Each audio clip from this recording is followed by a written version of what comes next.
So hello everyone. Today we are going to look at the January 2019 CSEC past paper in mathematics. Our first question, as we note, is a simple operations question where we are asked to add two numbers, and in this case we know that 3.8 times 10 squared is the same as 3.8 times 100 plus 1.7 times 10 cubed is the same as 1.7 times 1000. This works out to be 2080, and if we want to write in standard form, we would simply recognize that it's equal to 2.08 times 10 cubed. The next part of this question is a fractions question. We have a half times 3 over 5 divided by 3.5. So let's write that's equal to half times 3 over 5. Convert this to an improper fraction and we get 7 over 2. So we can invert and multiply, and we get a half times 3 over 5 times 2 over 7. We simplify to get 3 over 35. In 1b, we're seeing a number which is a decimal number, which is 6. So 6 as a decimal number is the same as 6. And I'm writing 10 here to indicate base 10. And we need to convert that to base 2, or a binary number. We need to find a binary number that is equivalent to 6. So what we do is we divide through by 2, and 2 into 6 is going to go 3 times, remainder 0. We divide again by 2, 2 into 3 goes 1, remainder 1. We continue dividing by 2, 2 into 1 can go 0 times, and we have 1 remaining. And in order to determine the binary number, we read in the reverse direction from bottom up. So we get x then is equal to 1, 1, 0 to base 2. In question 1c, we're given that the initial value of a car is $65,000, and we're asked to determine its value after 2 years of depreciation at 8% per year. So in this case, n is equal to 2 for 2 years, and the depreciation rate is 8% per year. So we could use the formula and write S as a value is equal to P, which is the starting amount, multiplied by 1 minus R to the power of n, where this is equal to 65,000 into 1 minus R, which is 8 over 100 to the power of 2, where n is equal to 2. So continuing to simplify, we get this to be 65,000 into 1 minus 0.08 all squared. And this is equal to $55,016. In question 1d, we have the results of a mathematics paper, the final results. Paper 1 values a maximum of 30 marks. Paper 2, 50 marks, and paper 3, 20 marks. We note that a student got 55% for paper 1, 60% on paper 2, and 8% on paper 3. So to calculate the percentage for each paper, that would be 55% of 30, which is 55 over 100 times 30, and that's equal to 16.5. And this would be 60% of 50, and that would be equal to 30 marks. And this would be 8% of 20, and that would be 80 over 100 times 20. That's equal to 60 marks. So we then have a total of 16.5, 30, and 16. So we sum those all together, and just to note that these are percentages, so it's 16.5%, 30%, 16%, giving a total of 62.5% as the final mark for the mathematics paper. So in question 2a, we need to transpose this formula for x. So we're going to make x the subject. So we start by removing 3p to the left hand side, giving y minus 3p is equal to x over 5. Then we multiply both sides by 5 to give 5 into y minus 3p is equal to x. In question 2a, we're asked to solve for the values of x. In this case, we can take x as a factor, giving x into 2x minus 9 is equal to 0. So we have two product terms equal to 0. So either x is equal to 0 or 2x minus 9. So in the first instance, x is equal to 0. And in the second instance, 2x minus 9 is equal to 0, given 2x is equal to 9, or x is equal to 9 over 2. So our two answers, x is equal to 0 and x is equal to 9 over 2. In question 2b, we have a rectangular figure, and we're given that the area of this rectangle is 378 meters squared. The length of the rectangle is L, the width is L minus 3, and we're asked to show that this can be represented by this equation, L squared minus 3L minus 378 is equal to 0. So let's just go ahead to show this. So we start by recognizing that our area for a rectangle is length times width, which is equal to L into the width is L minus 3, and the area we know to be equal to 378 meters squared. So we expand this term to give L squared minus 3L is equal to 378. Therefore, we take 378 to the left hand side and we get L squared minus 3L minus 378 is equal to 0. In question 2c, we are told that the force applied to an object is directly proportional to the extension E. So we could write at once that the force is directly proportional to the extension E. This results in an equation that we can form as F, the force, is equal to constant K times E. So now if we are to complete the values that are not shown in this table, let's call this table 1. So now we need to complete this table. So in the first instance, let us find the equation relating F and E. So we are going to take the first two values, 8 and 0.2. So when F is equal to 8, the extension is equal to 0.2. So we can write then that F is equal to K times E, giving the constant K is equal to F over E. And if we use 8 and 0.2, we have 8 over 0.2, which is the same as 8 over 2, which is equal to 40 for our constant. So we can now rewrite our general equation for this table as F is equal to 40 times E. So let's call this equation 1. And so then we can find the values in the table. If F is equal to 25, then we can write that 25 is equal to 40 times E, giving E is equal to 25 over 40, which is equal to 0.625. And we could stick that here, so it's 0.625. And in the second instance, we have if extension is equal to 3.2, what is the value of F?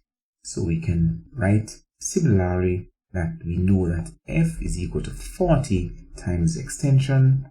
This implies that F is equal to 40 multiplied by 3.2, and that gives 128, which we can now add to our table. And this completes our table, so we can move on to the next question.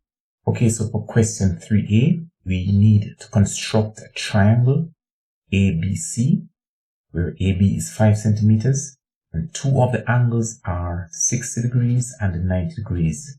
Okay, so let's start with a straight line, and we will label the first point A. So let's just label our first point A here, and B is 5 centimeters away, so let's just get our ruler and mark 5 centimeters on this line. So that 5 centimeters would be here.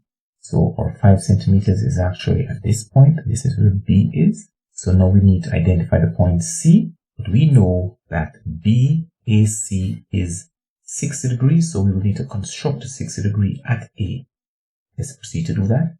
So here we will need to make use of our compass. So we introduce our compass with the center at A and a reasonable separation. Let's decrease the angle a bit. We draw an arc. And then with the center now at the intersecting point, the line AB, we draw another arc to intersect the first arc. So let's proceed to do that. So here we have the intersecting point. So now we indicate exactly where the intersecting point is, which is right here. And we draw a line from A through that intersection, and this will be our 60 degree line. Okay, so now we construct our 90 degree line. We place the center of the compass at point B, and we strike two arcs on opposite side of B.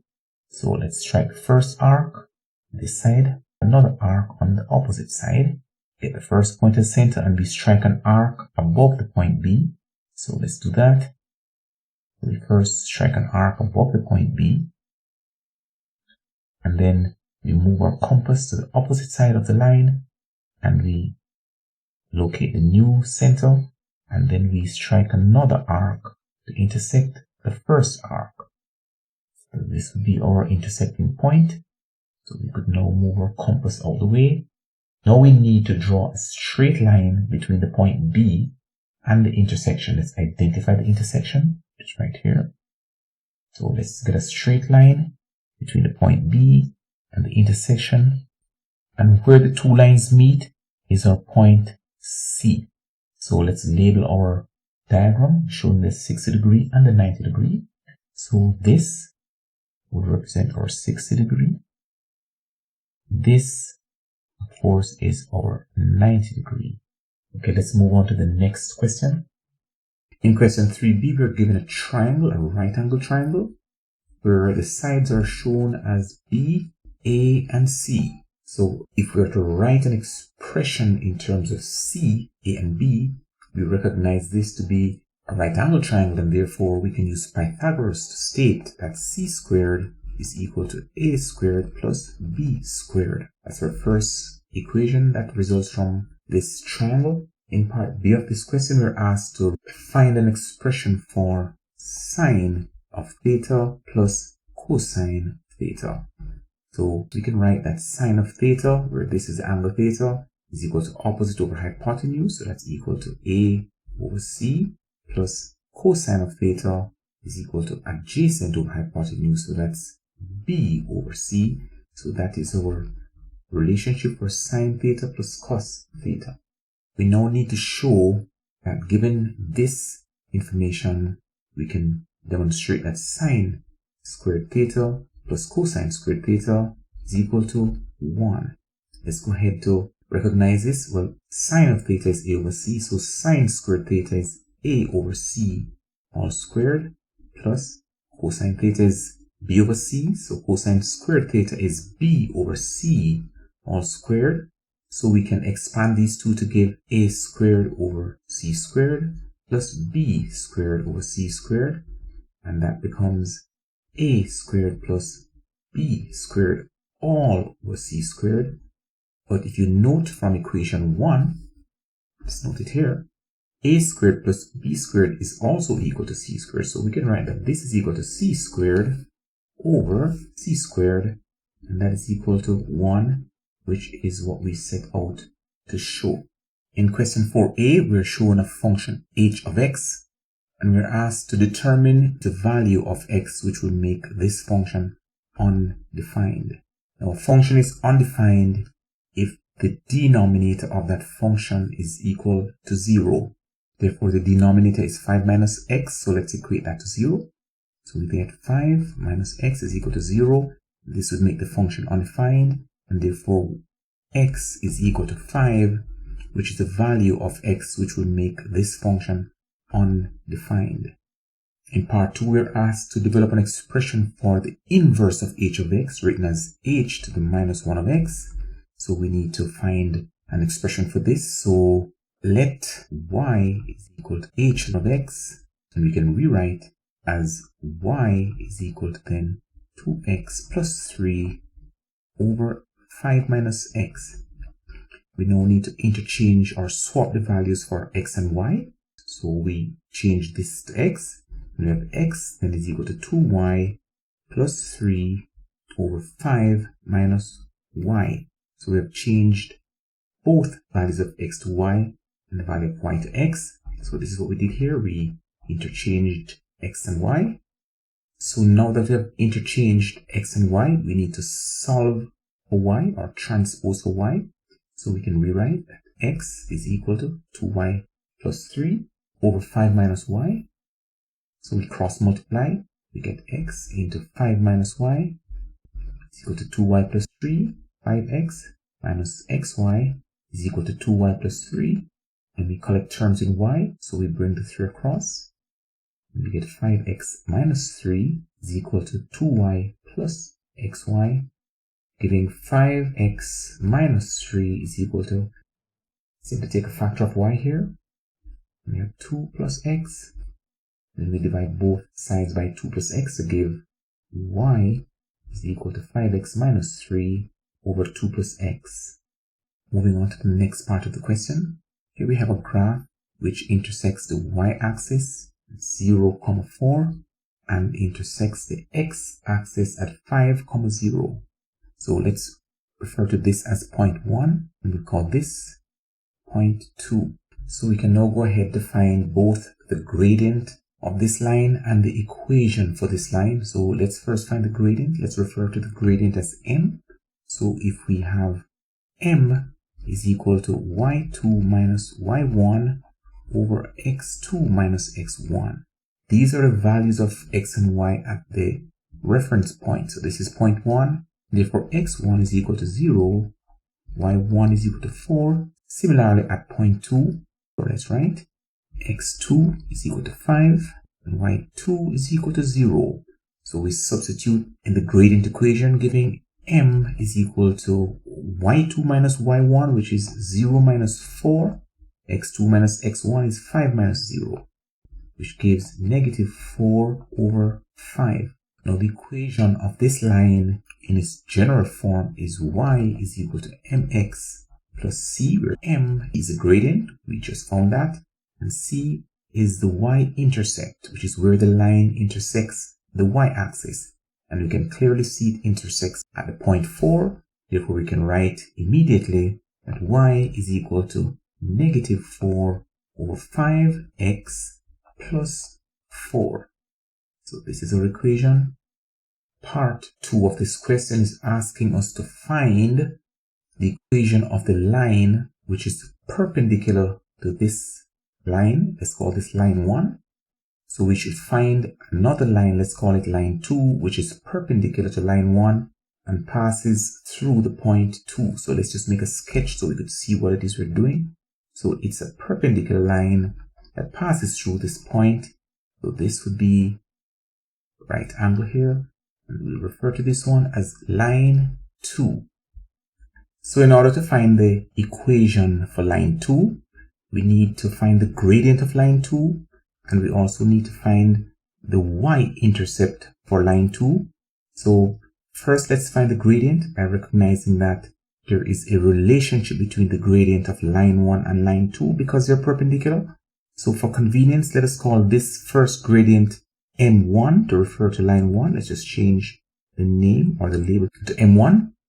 So we note then that if m1 is equal to negative 4 over 5, then m2, which is the gradient of line 2, is equal to the negative inverse of m1. This means we invert and then multiply by negative 1. So first, let's invert. So m2 is equal to the negative inverse of this one, which is negative 5 over 4. So this is where we invert, and this is where we multiply by negative 1 to give a final result of m2 being equal to 5 over 4. So m2 is equal to 5 over 4.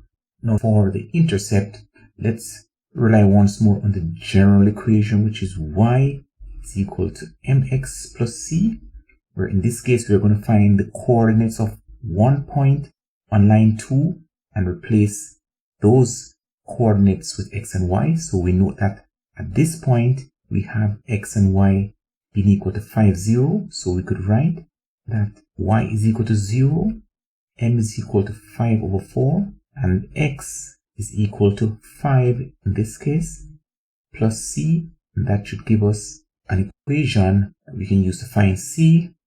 And therefore, c is equal to negative 25 over 4. So we can write an equation for line 2 as y is equal to m, which is 5 over 4, x minus 25 over 4. This is the equation for line 2. In question number 5, a survey was conducted among 48 persons to find out which mobile network they used. So in this case, there are 48 persons, 20 individuals used the WTech network, 12 use Digilogic, 10, 1, 4, 6 other. Total of 48 individuals. So we need to construct a pie chart to represent this information. Naturally, 48 would represent 360 degrees. So let us, in the first instance, find an angle for one phone. So let's find the angle represented by one phone, and then we can find angles for the remaining mobile networks and complete the table. So in the first instance, one phone is 10 persons. So the ratio is, let's write for one phone, we have 10 over 48, which is number of persons over total number of persons, times 360 degrees. It works out to be 75 degrees. So we could stick that in here. So one phone, there are 75 degrees. That is represented by 10 persons. So we could go ahead to complete the table and recognize that if one phone has 10 persons and it is represented by 75 degrees, then WTech with 20 persons would be represented by twice this angle, which would be 150 degrees. And let's compute for Digilogic. So Digilogic is equal to 12 over 48 times 360. Now 12 is a quarter of 48, which is 1 over 4 times 360, which is equal to 90 degrees. And therefore, the angle for Digilogic on the pie chart is 90 degrees. Let's put that in the table. Degrees. And if 12 persons represents 90 degrees, then 6 represents a half of that. So that will be 45 degrees. So that's a simple way of just completing your table. Now that we have our table, we can go ahead and use our protractor to accurately complete the angles. We could start with Digilogic at 90 degrees, and we have other at 45 degrees, one phone at 75 degrees, and of course the remaining 150 degrees would represent the angle for WTech. Part B of the question shows incomplete table for the results of 200 boys and 250 girls on a Spanish examination. So the first question is asking that if a girl is chosen at random, what is the probability that she achieves a grade 1? Well, there are 62 girls achieving a grade 1 of a total of 450 students. So the probability of a girl achieving a grade 1 would be 62 over 450. So in part 2, we need to know the percentage of boys who took the examination and got either a grade 1, a grade 2, or a grade 3. So let's just write the percentage of boys who took the examination and who got either grade 1, 2, or 3. Now we know the total number of boys to be equal to 200, and we know that boys who got grades 4 and 5 amounted to 38 boys. So number of boys receiving grades 1 through 3 would be, number of boys would be 200 minus those who did not receive grades 1 through 3. That would be 200 minus 38.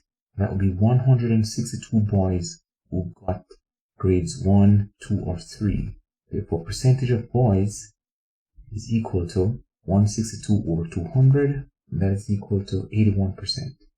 Finally, we are asked to compare the scores obtained by the boys and girls based on the standard deviation shown.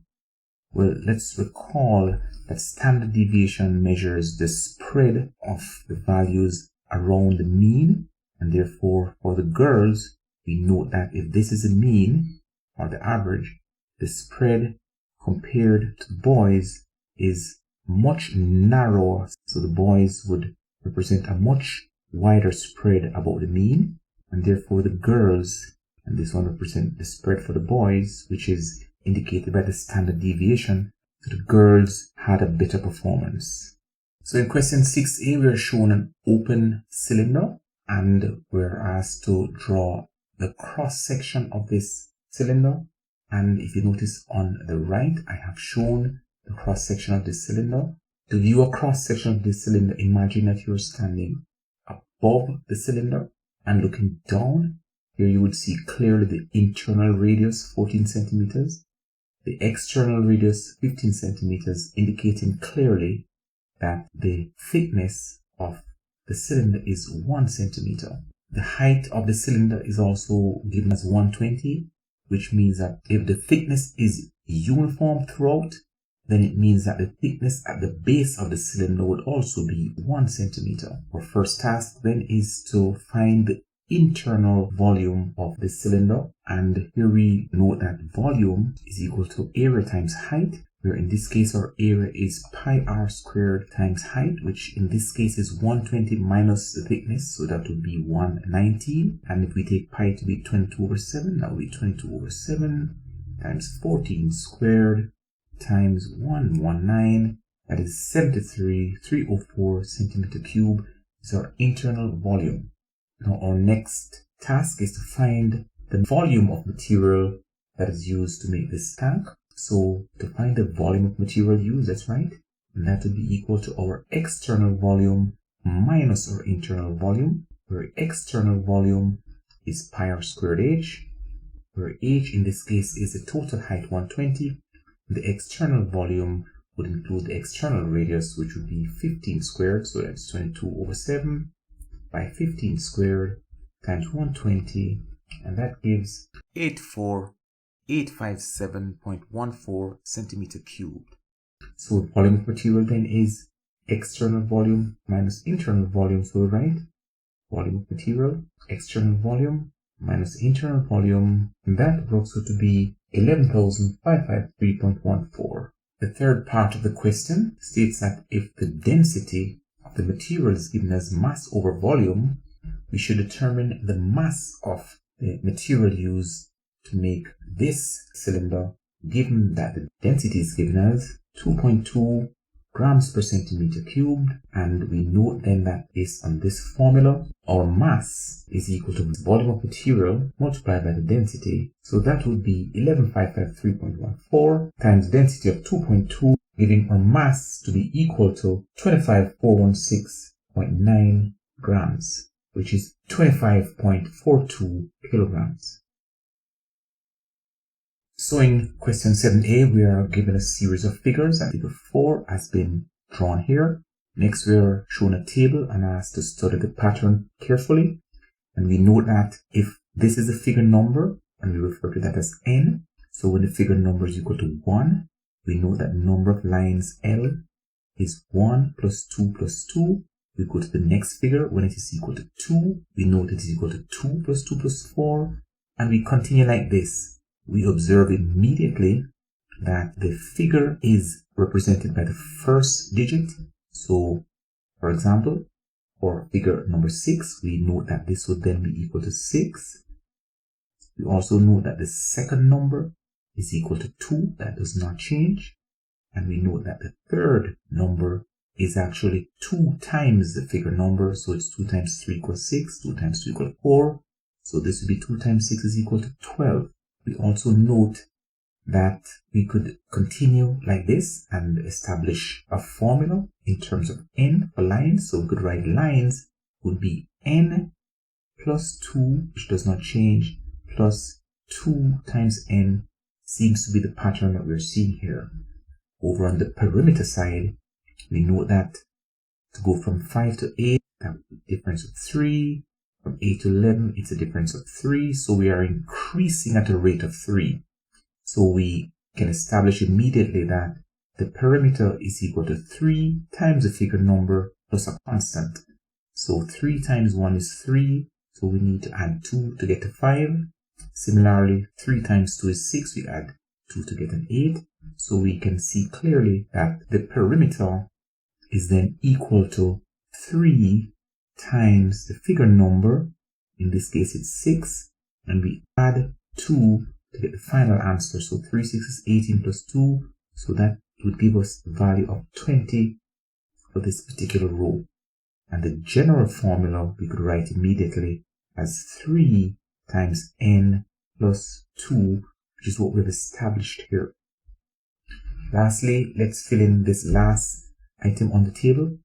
So we note that if perimeter is equal to 65, so let's write if perimeter is equal to 65, and the formula for perimeter is 3n plus 2, then we could find the value for n as 3n is equal to 65 minus 2, which is equal to 63. And therefore, n is equal to 63 over 3, which is equal to 21. So we could put that value here. And based on the pattern, we could write that this would be 21 plus 2 plus 2 times 21 is 42. So this would complete our table. Next, we're asked to show that no figure can have a perimeter of 100. So the question is it possible to have a perimeter of 100? But let us use the formula to determine the value of n, which would give a perimeter of 100. So we could write then 3n plus 2 would have to be equal to 100 for this to be possible, giving a value of 3n is equal to 100 minus 2, which is equal to 98, giving n as 98 over 3, which is equal to 32.6. n must be a whole number. So a perimeter of 100 is not possible. In figure 8, we're given a quadratic equation, or a quadratic function if you like, and we're asked to complete the table. Two values were missing. Values for f of x when x is equal to negative 2 and f of x when x is equal to 2. So when x is equal to negative 2, we could show that f of negative 2 is equal to 3 plus 2 times negative 2 minus negative 2 all squared, and that is equal to negative 5. Also, when x is equal to 2, we have f of 2 would be equal to 3 plus 2 times 2 minus 2 all squared, and that is equal to 3. So these values have been inserted in the table based on this function. Now we need to graph this function, and we have a graph here. So negative 2 and negative 5 would be this point. Negative 1 and 0, 0 and 3, 1 and 4, 2 and 3, 3 and 0, and 4 and negative 5. And this would be a function. Our task then would be to draw the best curve through these points, which I've given a sketch here. And that is what that would look like. We draw a solid curve through this point. Let's change our graph to demonstrate that. Changing graph here. So this is what our graph would look like. And we can now proceed to answer a few other questions. So question 1 is to state the coordinates of the maximum value of the function. Clearly, the maximum value of the function is here, and the coordinates are x is equal to 1 and y is equal to 4. So the coordinates of the maximum value is 1, 4. The second part of this question is asking us to identify the gradient of this curve when x is equal to 1. So when x is equal to 1, let's use a different color. When x is equal to 1, what is the gradient at this point? Well, we can clearly see that at this point, the top of the curve, it is flat, which means that the gradient, which is the change in y over the change in x, is equal to 0. And therefore, we can say that if x is equal to 1, the gradient of f of x is equal to 0. Part 3, this question is asking us to determine the range of values of x for the function greater than 0. So that sounds complicated, but it really is not. It is really asking us to identify all values of x where the function is positive, which means the function is above the x-axis. So clearly, from this point to this point, the function is above the x-axis.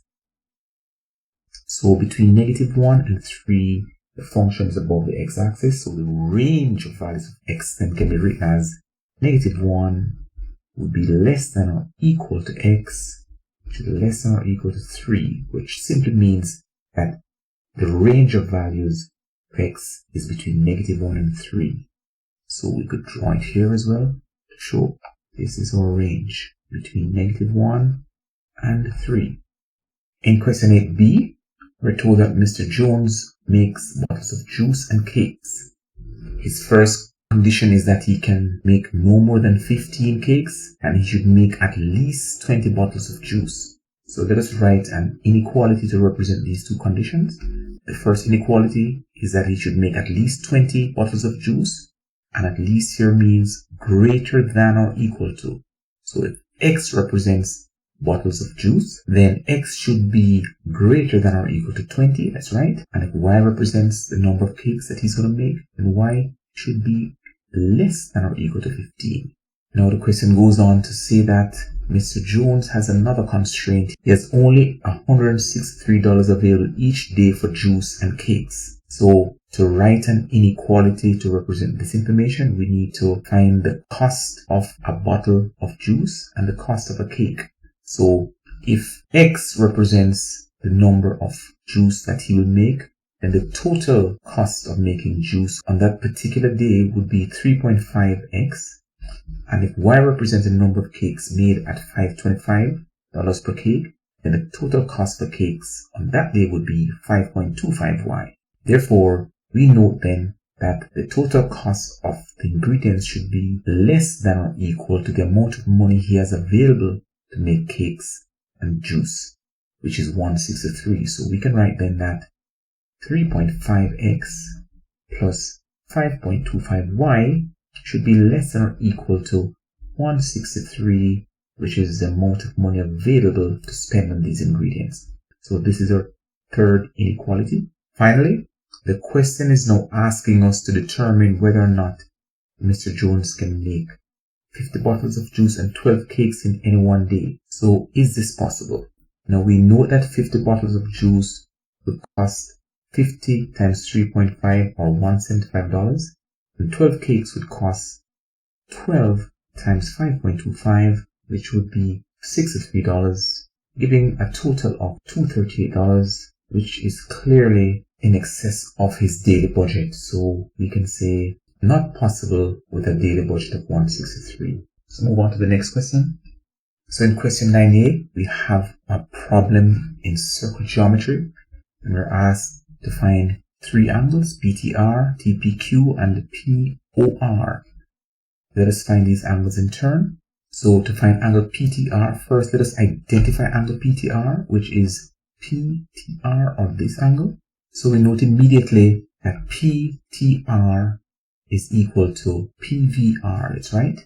We know that PTR is equal to PVR, which is 75 degrees, because angles in the same segment are equal. If you imagine that a chord connects P and R, then angle V and angle T would both be in the same segment, making angle V and angle T the same. And therefore, PTR is equal to 75 degrees, and we can write 75 degrees here. Next, we need to find the angle TPQ. Let's first identify it. So the angle TPQ, so that's this angle. So let us recognize immediately that PTRQ is a cyclic quadrilateral. Therefore, this angle P, this angle at P, is the interior opposite of this angle. Let's just identify it. This is the external angle. This angle would be the interior opposite. So we could say external angle, and this angle is TRS of a cyclic quadrilateral, and the cyclic quadrilateral is PTRQ, is equal to the interior opposite angle, and the interior opposite angle is TPQ, giving TPQ value of 6 degrees. Finally, we're asked to find the angle POR. So here we have P, here we have O, and here we have R. So let's just make that connection. So this is the angle we need to find. Note that POR is the angle at the center, and the angle at the circumference is equal to 75 degrees. Therefore, POR is twice the angle at the circumference. 2 times 75 is 150 degrees. So let's just write POR is 150 degrees, because angle at the center is twice the angle at the circumference. So angle PBR is equal to 75 degrees. Therefore, angle POR is equal to 2 times 75 degrees, which is equal to 150 degrees, which we have indicated here. Moving on to the next question. So in question 9b, we have a question in trigonometry.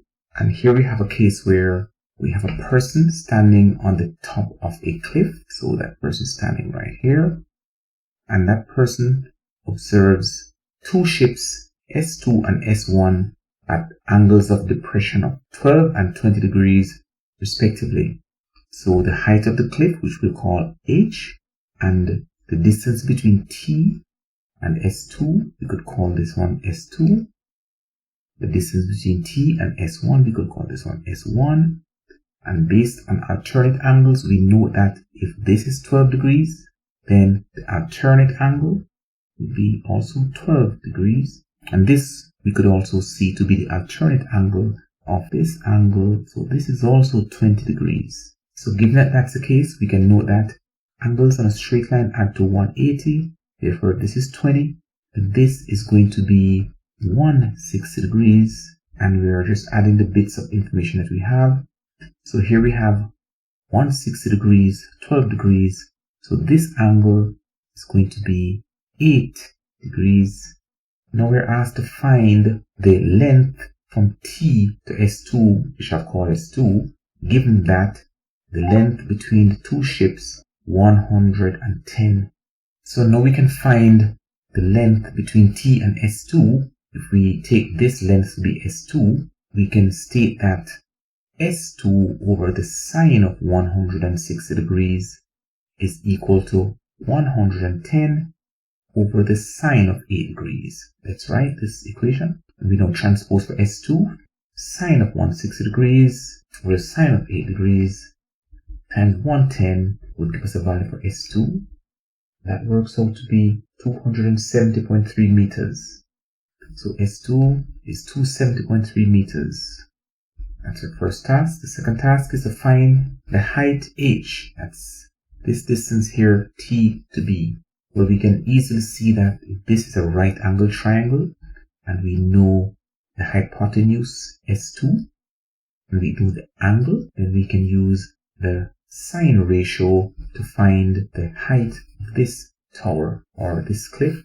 So let's just write that the sine of 12 degrees is equal to opposite, which is what we're trying to find, H over the hypotenuse 270.3, giving H as 270.3 times sine 12. That is equal to 56.13 meters. So we could write H is equal to 56.13 meters.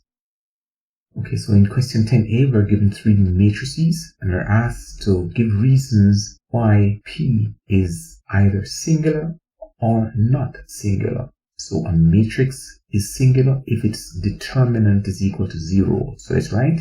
So P is singular if the determinant of P is equal to 0, where the determinant of P is equal to the product of the leading diagonals minus the product of the non-leading diagonals. So that's negative 1 times 5 minus 0 times 2, which is equal to negative 5. So matrix P is not singular. Okay, so for part 2 of the question, if P times Q is equal to R, we are to determine the values A and B. So let's write matrix equation. If PQ is equal to R, and this is our matrix equation, P times Q is equal to R, we are to determine the values A and B. So let's rearrange this matrix equation to make A and B the subject. So we have AB is then equal to the inverse of P times 1115. So we need to proceed to find the inverse of P, where the inverse of P, written as P to the minus 1, is equal to the adjoint of P over the determinant of P, where the adjoint of P is, and we interchange the leading diagonal elements. So we would place 5 here and negative 1. And then we reverse the sign of the non-leading elements. So this will become negative 2 and 0. That's our adjoint. And we have already determined what the determinant of P is equal to negative 5. So it's over negative 5. We will rewrite as 1 over negative 5 times 5, negative 2, 0, negative 1. So that's so this represents our inverse.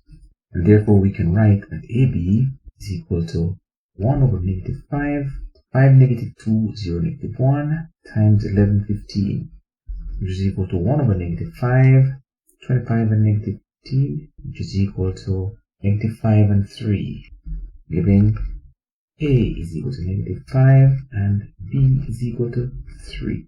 Next, part 3, we're to give reasons why the matrix QP is not possible. So the matrix Q times P would be AB multiplied by -1, 2, 0, and 5. Now, the multiplication of these two matrices is not possible because the number of elements in the first row of the matrix is equal to 1. The number of elements in the first column of the second matrix is equal to 2.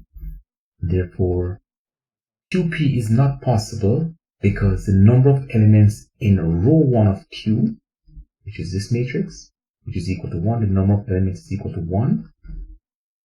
And this is not equal to the number of elements in the first column of P. So this is the matrix P. The number of elements in the first column is 2. Therefore, QP is not possible. For matrix multiplication to be possible, the number of elements in the first row must be equal to the number of elements in the first column of P. So QP is not possible. So question 10b is a vectors question, and we're shown a parallelogram OABC, and we're asked to show that the vector OX plus the vector OY is equal to a constant into R plus S, where OA is given as a vector R, so let's label it, and OC is given as a vector S. Note the direction of the vectors. So R and S are the vectors, OA, B, C, X and Y are the points. X is the midpoint of AB, so right? X is midpoint of AB, and Y is midpoint of CB. So let us determine a value for the vector OX. So let's identify that vector. So OX is the vector going from O to X, so it's going in this direction. Let's label it. And OY is the vector going from O to Y, also in this direction, and we label that as well. So first let us establish a value for OX. So OX is equal to, and let's find a vector equation for OX. Now, if I'm at O and I want to get to X, I can travel along from O to A in this direction, and then I travel from A to X in this direction. So vectorially, I can write O to X is the vector going from O to A plus the vector going from A to X, where OA we know to be equal to the vector R, and AX is the vector going from A to X, which is a half of the vector going from A to B. Why is it a half? Because X is at the midpoint of AB, therefore AX is a half AB. Do we have a vector for AB? Well, because this is a parallelogram, we can write that AB is equal to OC. Because it is a parallelogram, therefore we can write then that OX is equal to R plus a half of the vector AB, which is OC, or the same as S. We can write where AB is equal to OC, that's equal to S. So we have found the vector OX. Let's proceed to find the vector OY. So OY, and we'll find similarly, the vector going from O to Y is to go from O to C, then C to Y. So let's write the direction here. So we would need to go from O to C in this direction, and from C to Y in this direction. So vectorially we can write that OY first go from O to C, then go from C to Y, where CY is half of CB because Y is a midpoint, and CB is the same as OA is equal to R. So let's write, but CB is equal to OA is equal to R. So we can write OY is equal to O to C, which is S, plus half of CB, where CB is equal to R. So we can rewrite as S plus half of the vector R. So if we add OX and OY, add these two together, which is what we're trying to find. Therefore, OX plus OY is equal to, we write here as R plus S upon 2 plus OY, which is S plus R upon 2, and and we collect terms. We have r plus r upon 2, which is the same as 1r plus a half r. That's 3 over 2r. So that's 3 over 2r plus 3 over 2s. You can take 3 over 2 as a factor, giving 3 over 2 into r plus s. This is the result we're looking for, because we're showing here clearly that k then is equal to 3 over 2. So we write k is equal to 3 over 2. That is our final result. This takes us to the end of the January 2019 paper. See you soon.